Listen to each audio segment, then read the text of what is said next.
మన నీతి క్రియలు, రెండవది సత్క్రియలు. మొదటిదేంటిది? మన నీతి క్రియలు, రెండవది సత్క్రియలు. అదేంటమ్మా, రెండు మంచియే కదా అని ఆలోచిస్తారేమో. ఇక్కడ అంటున్నాడు మన నీతి క్రియలు. ఈ మాటను చదువుకుంటే మన నీతి క్రియలంటే యేసు ప్రభువుని రక్షకుడిగాను, మారు మనస్సు లేకుండా యేసు ప్రభువుని దేవుడిగా అంగీకరించకుండా చేసే నీతి పనులు లోకములో చాలా ఉంటాయి. ఉదాహరణకి చాలామంది ఏం చేస్తుంటారు? దాన ధర్మాలు చేస్తూ ఉంటారు.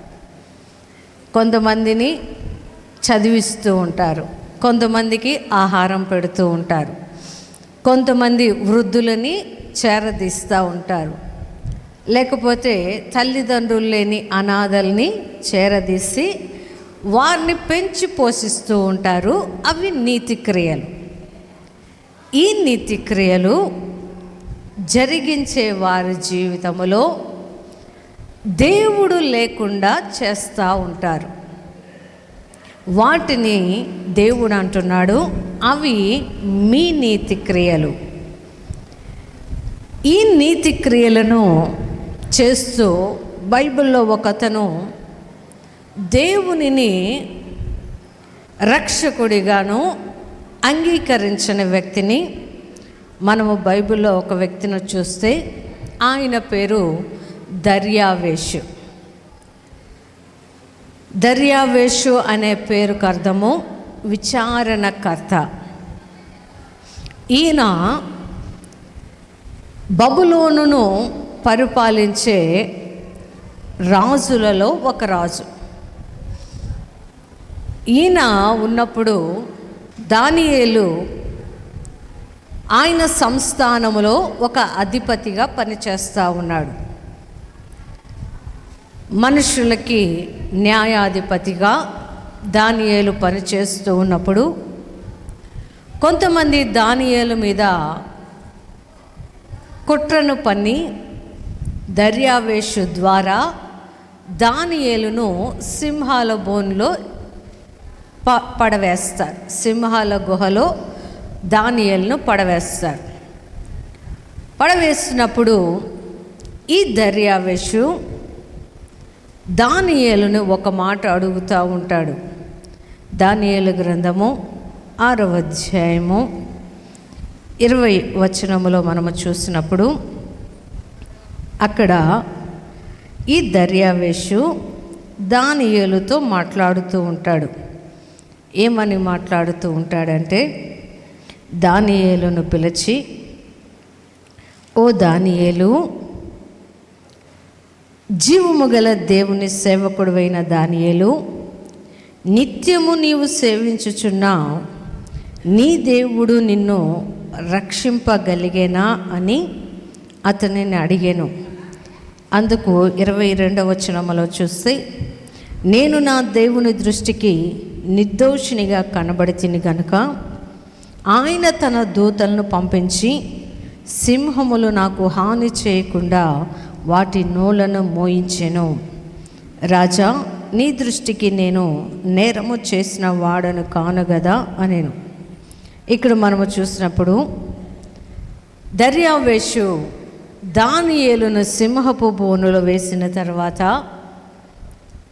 ఉదయాన్నే లేచి దానియేలును పలకరిస్తూ ఉన్నాడు. ఓ దానియేలు, జీవము కలిగిన నీ దేవుడు నిన్ను రక్షించాడా? అంటే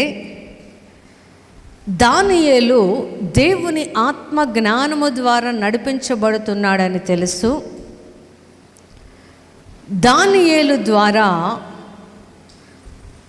దర్యావేషుకు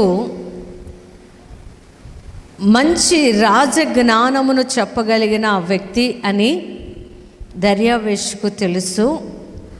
ఆ జ్ఞానము దేవుని వలన పొందాడు అని దర్యావేషుకు తెలుసు. కానీ ఈ దర్యావేషుకి దానియేలు ఆరాధించే దేవుడు అవసరము లేదు. దానియేలు సేవించుచున్న దేవుడు అవసరము లేదు. దానియేలును దేవుని ఆత్మ ద్వారా నడిపించుచున్న దేవుడు దర్యావేష్కి అవసరము లేదు. కానీ ఈయన నీతి క్రియ ఒకటి చేశాడు దానియేలు జీవితంలో. ఏమిటి ఆ నీతి క్రియ అంటే, ఎవరైతే అన్యాయముగా దానియేలును ఆ సింహాల గుహలో పడవేశారో వారందరినీ కూడా తీసుకెళ్ళి ఆ గుహలో పడవేయండి అని తన సొంత నీతి క్రియను చేశాడు. కానీ దర్యావేషు మాత్రం దేవునిని నిజ దేవుడిగా మాత్రము అంగీకరించలేదు. ఈ రోజుల్లో కూడా చాలామంది యేసు ప్రభుని తెలుసుకోకుండా నీతి క్రియలు చేస్తారు. యేసు ప్రభువు రక్షకుడుగా లేకుండా మంచి పనులు చేస్తారు. కానీ యేసు ప్రభువుని మాత్రము దేవుడిగా అంగీకరించని వారు చాలామంది ఉన్నారు. కాబట్టి మన నీతి క్రియలు కాకుండా, ఆ మాటని తీతుకు రాసిన పత్రిక 3వ అధ్యాయము 5వ వచనములో చూస్తే,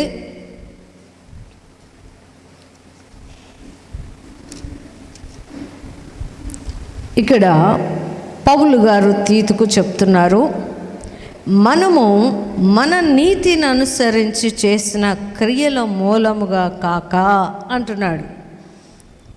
ఏంటంట? మన నీతి క్రియలు,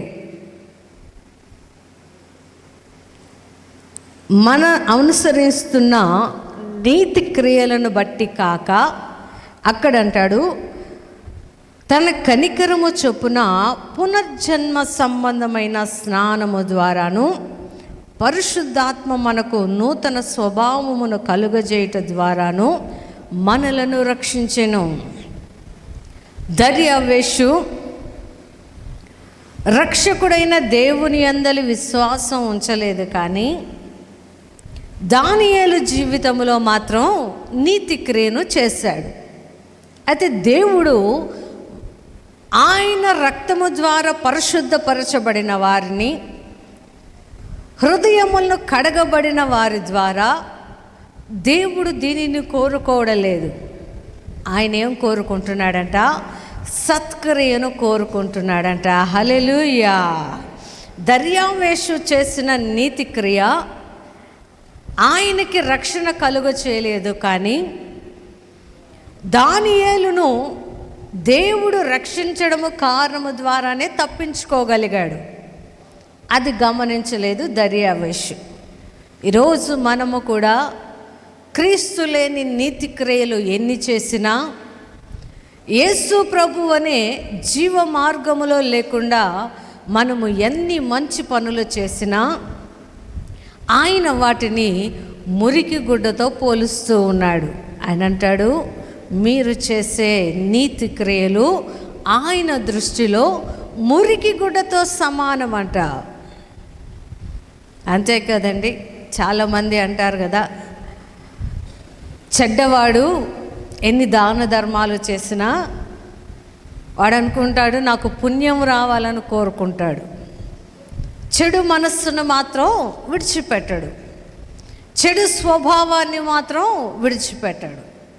ఆ చెడులోనే బ్రతుకుతుంటాడు, ఆ చెడులోనే తిరుగుతుంటాడు. కానీ తనకి తాను ఏమనుకుంటాడు, నేను దాన ధర్మాలు చేస్తున్నాను, నా నీతి క్రియల ద్వారా నేను దేవుని దగ్గరకు వెళ్తాను అని చాలామంది ఈ పనులు చేస్తూ ఉంటారు. అయితే యేసు ప్రభువునందు విశ్వాసం ఉంచిన వారు చెయ్యవలసిన పనులు ఏమిటంట? సత్క్రియ చేయాలి. సత్క్రియ అంటే ఏమిటి అని మనము బైబిల్లో చూసినప్పుడు, ఆ సత్క్రియ మనల్ని ఏం చేస్తుందంట? ఆత్మ ద్వారా జీవ మార్గమును తెలుపుతూ, ఆ మార్గములో మనము నడుస్తూ దేవుని ఆత్మ సంబంధమైన జ్ఞానమును పొందుకుంటూ సమయోచితమైన సత్క్రియలు చేస్తారంట. సమయోచితమైన సత్క్రియ అంటే అవసరం ఉన్న చోటే మనం ఏం చేయాలి? సహాయం చేయాలి. అవసరము లేని చోట చేసే సహాయము అది వ్యర్థమైపోతుంటుంది. చాలామందికి పేరు వస్తుందంటే చాలు, అక్కడ అవసరం ఉన్నా లేకపోయినా ఏం చేస్తారు? డబ్బంతా ఖర్చు పెడతా ఉంటారు. వారికి గొప్ప వస్తుందంటే ఏం చేస్తారు? ఎన్ని డబ్బులైనా తీసి ఖర్చు చేస్తూ ఉంటారు. కానీ సత్క్రియ ఏమిటంట? అవసరమైన వారికి సమయోచితమైన సత్క్రియ చేయాలి. ఒక వ్యక్తికి అనారోగ్యం ఉందనుకోండి, ఆ వ్యక్తికి ఏదో ఒక అవసరత మన ద్వారా ఉంటుంది.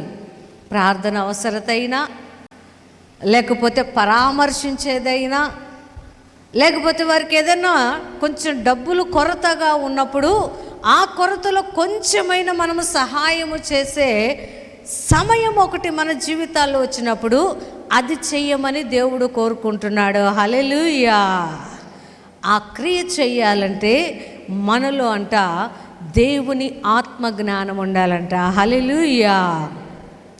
ఆయన ఆత్మ ద్వారానే దానిని చేస్తాము అని తీతుకు రాసిన పత్రిక 3వ అధ్యాయము 4వ వచనములో అక్కడ స్పష్టంగా చెప్తాడు.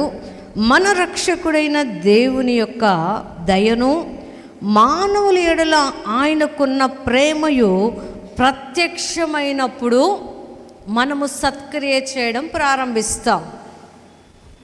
దేవుని దయ ఎలా ఉంటుందండి?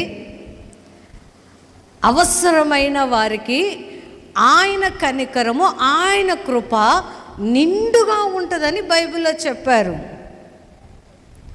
ఆ దేవుని దయను, ఆయన ప్రత్యక్షతను మనము తెలుసుకున్నప్పుడు మనుషుల జీవితాలలో సమయోచితమైన సత్క్రియ చేయడం ప్రారంభిస్తాం.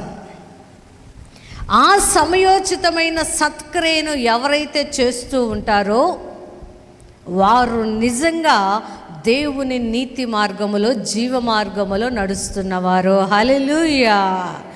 దేవుడు మన ద్వారా మనము చేస్తున్న నీతి క్రియలను కోరుకోవడం లేదు, కానీ క్రీస్తు దయను, ఆయన ప్రేమ యొక్క ప్రత్యక్షతను తెలుసుకొని ఆయన మనస్సు ఎలా ఉంటుందో, ఆయన ప్రేమ యొక్క ప్రత్యక్షత ఎలా ఉంటుందోనని మనము ఆత్మ ద్వారా తెలుసుకోగలిగినప్పుడే మనము ఇతరుల కొరకు కూడా సత్క్రియను చేయడం ప్రారంభిస్తాం.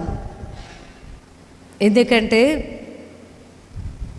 లోకములో యేసు ప్రభువుకి ఒక మంచి స్థానం ఉంది. ఏమిటి ఆ స్థానం అంటే ఆయన దయగలవాడు, ప్రేమ గలవాడు. ఇక్కడ కూడా పౌలు గారు చెప్తున్నారు, ఆయన ప్రేమ యొక్క ప్రత్యక్షత. ఈ రోజుల్లో ఆయన ప్రేమ యొక్క ప్రత్యక్షతను తెలియచేయకుండా అపవాది మనుషుల మీద అనేకమైన దాడులు చేస్తూ ఉన్నాడు. అది తెలుసుకోలేని చాలామంది కూడా దేవుని యొక్క దయ ఏమిటి మనుషుల పట్ల, ఆయన ప్రేమ యొక్క ప్రత్యక్షత ఏమిటి అని తెలుసుకోనివ్వకుండా అనేకులని అబద్ధములో నడిపిస్తూ ఉన్నాడు అపవాది. ఆయన అంటున్నాడు, సమయోచితంగా సత్క్రియ చేయమంటే అపవాది మనుషుల్ని ఏం చేస్తున్నాడు? దేవుని యొక్క ప్రేమను చెయ్యనీయకుండా మనుషులను ఇంకొక రకంగా నడిపిస్తూ ఉన్నాడు. అది ఎలా అని మనము బైబిల్లో చూసినప్పుడు, అదే తీతుకు రాసిన పత్రికలో 3వ అధ్యాయము 9వ వచనమును చదువుకుందాం. అవివేక తక్రములను, వంశావళులను, కలహమును, ధర్మశాస్త్రమును గూర్చిన వివాదములను, నిష్ప్రయోజనమును, వ్యర్థమునై ఉన్నవి గనుక వాటికి దూరముగా ఉండుము. ఈరోజు అపవాది వేస్తున్న మొదటి బాణము ఇది. దేవుని యొక్క ప్రేమ యొక్క ప్రత్యక్షతని, ఆయనకి మనుషుల పట్ల ఉన్న దయను తెలియజేయనీయకుండా అపవాది ఈ మధ్య ధర్మశాస్త్రమును గురించి వాదాలు, దేవుని యొక్క పుట్టుకను గురించి వివాదాలు, ఏది కరెక్టు ఏది తప్పు అని లెక్క వేయడానికి మనుషులని అపవాది ఏం చేస్తున్నాడంటే దేవుని ప్రత్యక్షతని తెలియజేయనీయకుండా, ఆయన మనుషుల పట్ల దయ ఎలా ఉంటుందో చెప్పనివ్వకుండా అపవాది ఇలాంటి అగ్నిబాణములను వేస్తూ దేవుడు తను ఏర్పాటు చేసుకున్న ప్రజలకి ఏమి చెయ్యాలని కోరుకుంటున్నాడో, ఏమి చెప్పాలని కోరుకుంటున్నాడో దానిని వివరంగా చెప్పనీయకుండా అపవాది అనేకులను ఏం చేస్తుంది, వివాదాలకి, తర్కాలకి, కలహాలకి, ధర్మశాస్త్ర సంబంధమైన వాటిని గురించి ధ్యానములు చేయడానికి ఏం చేస్తున్నాడు, సమయమంతటిని వృధాగా చేస్తూ ఉన్నాడు. చాలామంది యేసు ప్రభు ప్రేమకి బయట ఉన్నవారు, ఆయన ప్రత్యక్షతకి బయట ఉన్నవారికి ఏది నిజమో ఏది అబద్ధమో తెలియక వాళ్ళు ఏం చేస్తూ ఉన్నారు, వారి చెవులకి వినబడిన దానిని నిజమని నమ్ముతూ ఉన్నారు. కానీ ఇక్కడ దేవుడు అంటున్నాడు, ఆయన సత్క్రియ ఏమిటంట, సమయోచితమైన పరిచర్య చేయడము, సమయోచితంగా మాట్లాడడము, సమయోచితమైన సహాయము చేయడము దేవుని ప్రేమలోని సత్క్రియ. ఇది చెయ్యనీయకుండా అపవాది మనుషుల యొక్క ఆలోచనలను చెడగొడుతూ క్రీస్తు ప్రేమకు దూరము చేస్తూ ఉన్నాడు. కొంతమంది ఈ పాత నిబంధనలో ఉన్న వాటినన్నిటినీ లెక్క వేసి అబ్రహాం బ్రతికిన సంవత్సరాలు ఇన్ని కాదు, ఇవన్నీ తప్పుగా రాశారు, ఇవన్నీ కరెక్ట్ కాదు అని బైబిల్లో వ్రాయబడిన వాటిని గురించి ఇది తప్పు అది తప్పు కాదు అని బైబిల్ చదవనీయకుండా అనేకులను దూరము చేస్తూ ఉన్నారు. అయితే దేవుడు అంటున్నాడు పౌలు ద్వారా, వీటినన్నిటిని గురించి తర్కించడము మీ పని కాదు. ఎందుకంటే బైబిల్ మొత్తము మనకి ఈ గ్రంథము కాదండి. ఇప్పటికీ ధర్మశాస్త్రములో చాలా గ్రంథాలు, చాలా ప్రతులు బైబిల్లో పొందుపరచలేదు. ఎందుకంటే ఈ బైబిల్ను చదవడానికే చాలామంది తలకిందులు అవుతూ ఉంటారు. అంత రాపిస్తే అంత చదవడానికి మనిషికి జ్ఞానము వివేకము పనిచేయదు. కాబట్టి మనుషుల జీవితానికి మేలైనది, వారు దేవుని తెలుసుకోవడానికి మార్గమైనది, పరలోకానికి వారు ఎలా వెళ్తారు అని దేవునికి సంబంధించిన కొన్ని మాత్రమే ఈ బైబిల్లో లిఖించారు. అది తెలియని చాలామంది యేసు ప్రభువుని కానీ ధర్మశాస్త్రములోని లెక్కలని వారికి సరిగా వేయడము రాక దేవుని ప్రజల పట్ల దేవుని ప్రత్యక్షతను మరచిపోవడానికి అపవాది ఈ దినాల్లో ఇలాంటి అగ్నిబాణాలు వేస్తూ ఉన్నాడు. అయితే అలాంటి వారికి మనం ఏం చేయాలంట, మతభేదమును కలిగించు మనుష్యునికి 1-2 సార్లు బుద్ధి చెప్పిన తర్వాత వానిని విసర్జించుము. ఇక్కడ స్పష్టంగా మాట్లాడుతున్నాడు దేవుడు. యేసు ప్రభువుని గురించి మనము వివాదము పెట్టుకోనవసరం లేదు. వివాదము మొదలైందనుకోండి,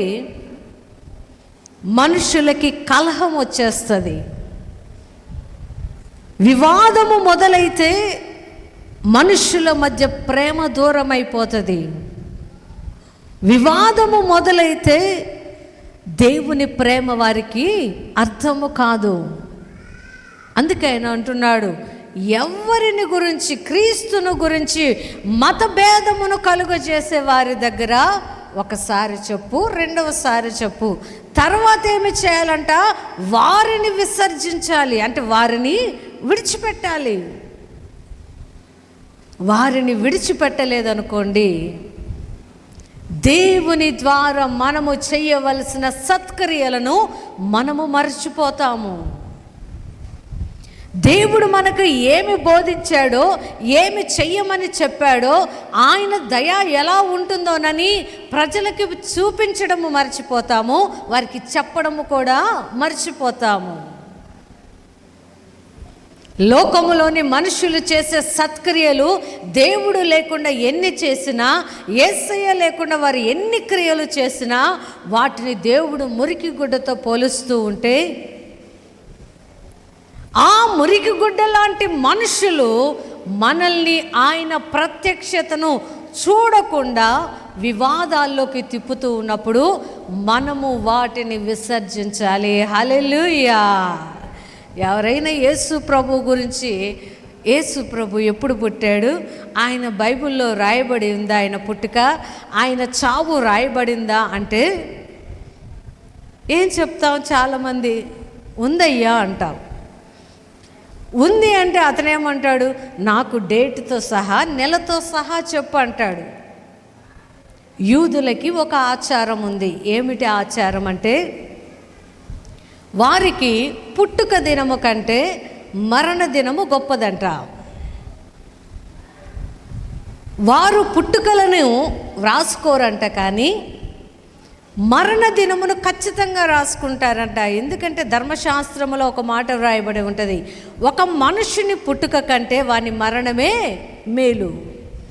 ఈ మాటని యూదులు చాలా గట్టిగా పట్టుకుంటారంట. మనము పుడతాము, కానీ మనము చనిపోయినది మనకి మేలు కలుగు చేస్తుంది కాబట్టి దానిని ఖచ్చితంగా వారు ఏం చేస్తారంట, లిఖిస్తారంట.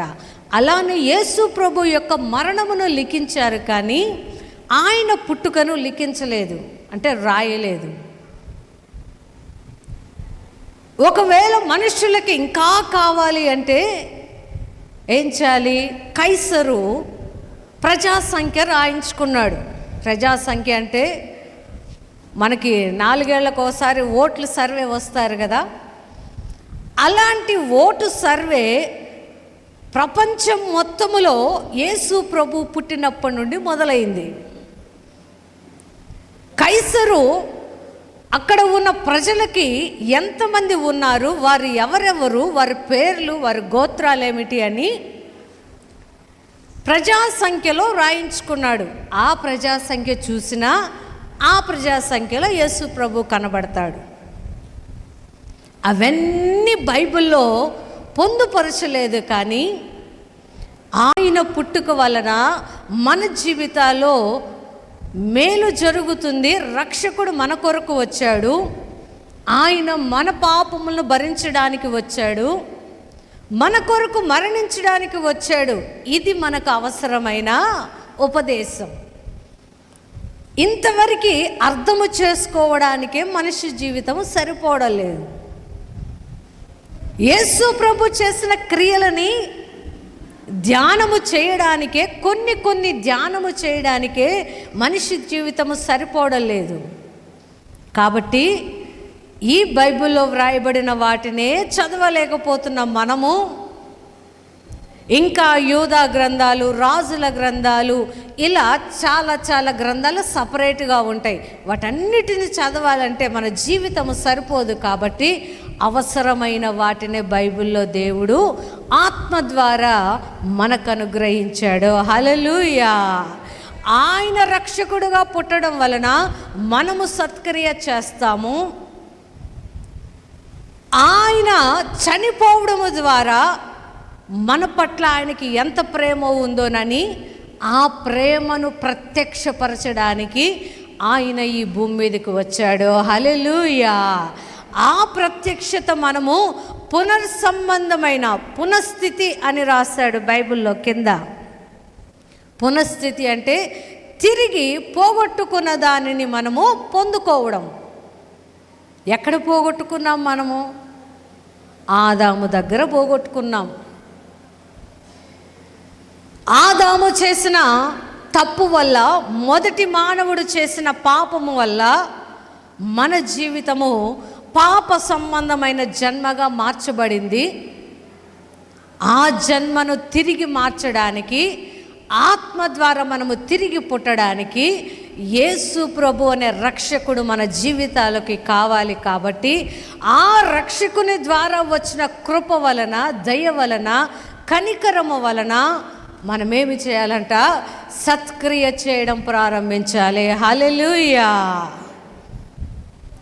అవి చెయ్యనీయకుండా అపవాది కొంతమంది మనుషులను రేపి దేవుని ప్రేమ నుండి మనుషులను ఏం చేస్తున్నాడు?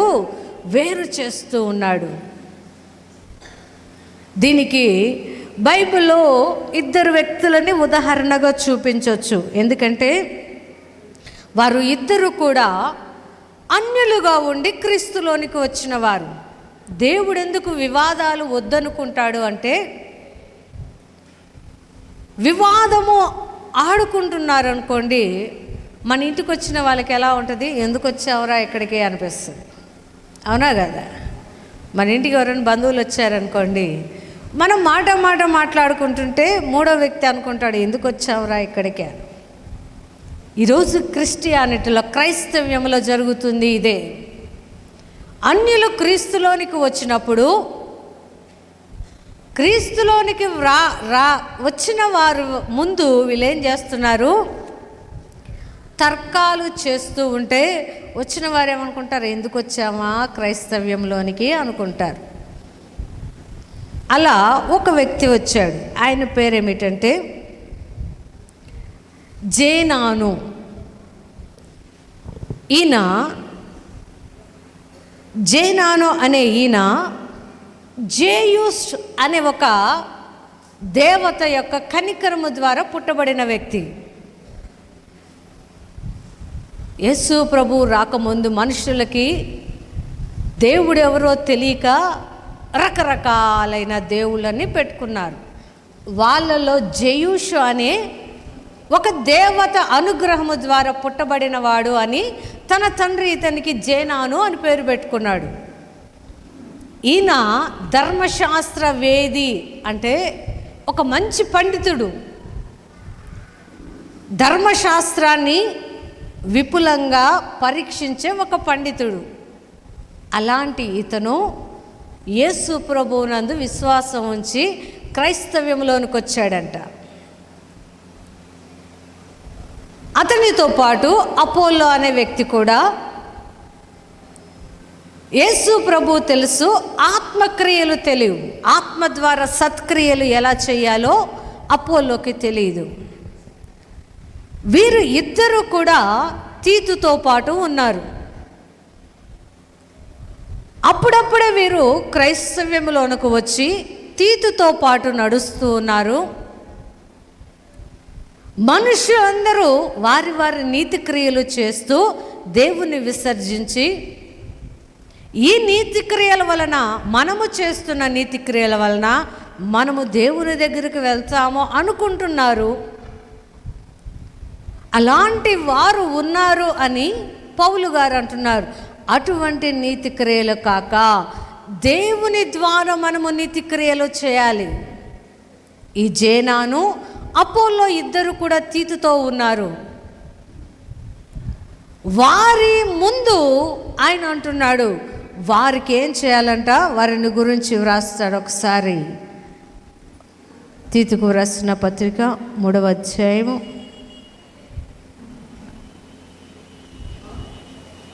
13లో చూస్తే, అక్కడ వారిద్దరు గురించి చంపుతూ, వారికి ఏమీ తక్కువ కాకుండా వారిని ఏం చేయాలంట? సమృద్ధిలో నుండి నడిపించాలని. అంటే మర్యాదను నేర్పిస్తున్నాడు దేవుడు. మన దగ్గరికి వచ్చిన వారి పట్ల ఎలా ఉండాలంట? మర్యాద. సత్క్రియలో ఇది కూడా ఒక భాగం. ఒకరినొకరము గౌరవించుకోవడం, ఒకరినొకరము సన్మానించుకోవడం, ఒకరి పట్ల ఒకరము ప్రేమ కలిగి ఉండడం. ఇవి క్రీస్తు యొక్క ప్రేమకు ప్రత్యక్షత. అంటే క్రీస్తు మనల్ని ప్రేమించిన దానికి ఇవన్నీ కూడా మనలో నుండి సత్క్రియ రూపంలో బయటికి రావాలి. జేనాను అపోల్లో మీ మధ్య ఉన్నారు. వారి ఇద్దరికి ఎటువంటి ఏమీ కూడా తక్కువ చేయకుండా, నిష్ఫలమైన వాటిని కాకుండా అవసరమును బట్టి సమయోచితముగా సత్క్రియ చేయడానికి నేర్చుకుందాము అంటున్నాడు పౌలు గారు. ఈరోజు మనము చేసే మంచి పని, నీతిగల పని, యేసు ప్రభు మన జీవితంలో రక్షకుడిగా లేకుండా ఎన్ని చేసినా అవన్నీ కూడా సున్నా. అదే దేవుని ఆత్మ ద్వారా, కనికరము ద్వారా, ఆయన దయ ద్వారా నిత్య జీవం అనే మార్గములో నడుస్తూ మనము ఏ క్రియ చేసినా అది సత్క్రియగా మార్చబడుతుంది. హల్లెలూయా! మంచి క్రియగా మార్చబడుతుంది, మంచి పనిగా మార్చబడుతుంది. ఎవరి ద్వారా అంట? యేసు ప్రభు ద్వారా చేసిందే అది మనల్ని పరలోకానికి తీసుకొని వెళ్తుంది అని ఎఫెసీయులకు రాసిన పత్రిక 6వ అధ్యాయము 8వ వచనమును చదువుకుందాం. దాసుడైనను స్వతంత్రుడైనను మీలో ప్రతివాడును ఏ సత్కార్యము చేయునో దాని ఫలము ప్రభువు వలన పొందునని మీరెరుగుదురు. హల్లెలూయా! ఎవరి ద్వారా పొందుతామంటండి? మనము చేసే సత్క్రియ ప్రభువు ద్వారా మనము వాటికి తగిన ఫలమును పొందుతాము. కొంతమంది అంటారు పెద్దలు, నేను ఏదైనా ఈ భూమి మీద ఒక మంచి పని చేసిపోతేనయ్యా నా పిల్లలకి అది ఉపయోగపడుద్ది, నేను ఏదన్నా ఎవరికైనా సహాయము చేస్తే నా పిల్లలకి తిరిగి ఆ సహాయం వచ్చిద్ది అని పెద్దవాళ్ళు మాట్లాడుతూ ఉంటారు. కానీ దేవుడు అంటున్నాడు ఇక్కడ, నీవు ఎవరివైనా, దాసుడివైనా స్వతంత్రుడివైనా, నీవు ఏ స్థితిలో ఉన్నా నీవు చేసిన సత్క్రియ ఎవరి ద్వారా నీకు ప్రతిఫలం వస్తుందంట? దేవుని ద్వారా మనకు ప్రతిఫలం వస్తుందంట. కాబట్టి దర్యావేషులాగా దేవుడు లేకుండా దానియేలుకి ఏదో సహాయము చేసినట్లు, దేవుడు లేకుండా మనము ఎన్ని సహాయము చేసినా దేవుని ద్వారా మనకు ఫలము రాదు. అలా కాకుండా ఆయన దయను, ఆయన ప్రేమ యొక్క ప్రత్యక్షతను తెలుసుకొని విమర్శించే వాళ్ళకి, తర్కించే వారికి, మతభేదాలు కలుగ చేసేవారికి దూరముగా ఉంటూ, మనుషులలో కలహాలు రేపేవారికి దూరముగా ఉంటూ, దేవుని వాక్య సంబంధమైన పనులను మనము చేస్తే ఆ ఫలము దేవుని ద్వారా మనము పొందుకుంటాము. హల్లెలూయా!